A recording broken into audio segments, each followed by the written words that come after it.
Bonjour Stéphanie. Bonjour! Les visiteurs du Bioparc peuvent de nouveau observer les loutres.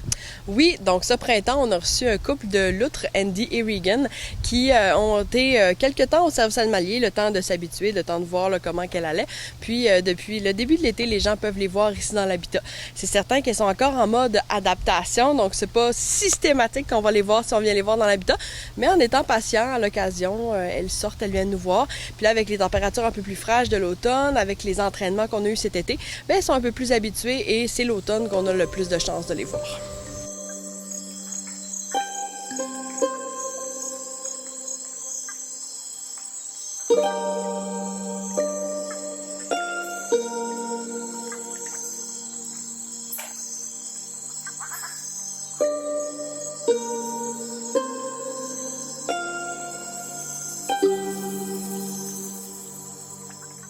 Vous avez fait l'acquisition d'une nouvelle espèce aussi, si vous pouvez m'en dire plus? Oui, dans l'insectarium, depuis ce printemps aussi, on a accueilli une colonie de fourmis Atta.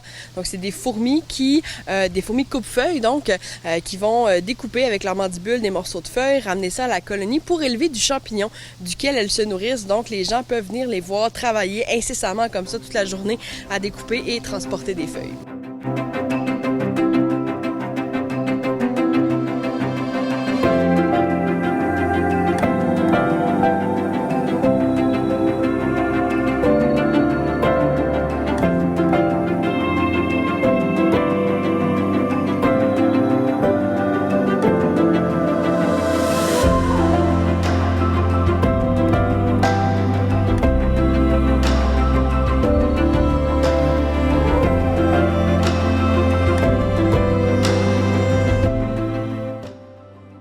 Si on parlait un peu de vos activités de fin de saison au Bioparc?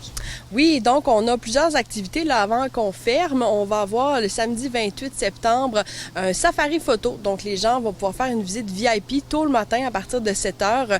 Donc un beau 2 heures avant qu'on ouvre, profiter du beau soleil, de la tranquillité surtout du matin pour pouvoir prendre des clichés de nos animaux. Et l'activité se termine avec un petit déjeuner à notre abri des loups. Donc avec des grandes fenêtres qui donnent directement dans l'abri des loups. On a vraiment une vue magnifique sur leur habitat. Ensuite, on va avoir notre dernier dimanche gratuit de l'été qui va être le 6 octobre et on va avoir une journée thématique le 12, donc le samedi juste avant qu'on ferme, une activité sur le garde-manger forestier. Donc on va avoir les agents de protection de la faune qui vont être ici, ainsi que l'association forestière, puis on va parler de tout ce qui se mange dans la forêt, donc aussi bien le gibier que tous les petits fruits, les plantes et tout ça. Et on finit notre saison le 14 octobre, donc dernière journée pour l'Action de grâce.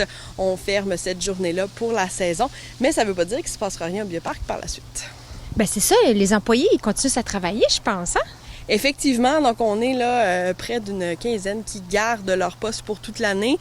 Durant l'hiver, bien sûr, il y a ceux qui s'occupent des animaux qui doivent continuer à travailler tous les jours. Et au niveau de l'éducation, on va préparer déjà la prochaine saison, mais on a aussi l'occasion d'accueillir des groupes ici quand même si on est fermé grand public. On se déplace aussi dans les écoles pour animer des activités de toutes sortes, autant en primaire, au secondaire, même dans d'autres groupes, là, des bibliothèques, des choses comme ça. Donc, on est vraiment là, bien actif tout au long de la saison. Bien, justement, parlez-moi donc un peu du programme La culture à l'école. Ça, c'est un programme, en fait, qui permet aux écoles d'avoir des subventions pour nous accueillir. Ça leur permet d'aller chercher des sous pour faciliter notre déplacement ou encore leur déplacement vers ici, le Bioparc. Donc, les écoles peuvent faire des demandes directement au programme. Puis nous, comme on en fait partie, ça facilite comme ça là, les activités pour les écoles. Mais pendant la saison d'automne et d'hiver, est-ce qu'on peut quand même organiser des fêtes pour les enfants? Oui, effectivement. Donc, les fêtes d'enfants qu'on organise aussi durant l'été sont possibles toute l'année. C'est sûr que les dates et le fonctionnement est un peu différent justement parce qu'on est fermé grand public. Mais c'est possible effectivement de venir fêter votre enfant ici au Bioparc. Donc, animation, tour du site, gâteau et espace aussi que les parents n'ont pas besoin de gérer. Donc, une belle activité à faire au Bioparc. Je vous remercie beaucoup, Stéphanie, et une bonne fin de saison. Merci beaucoup.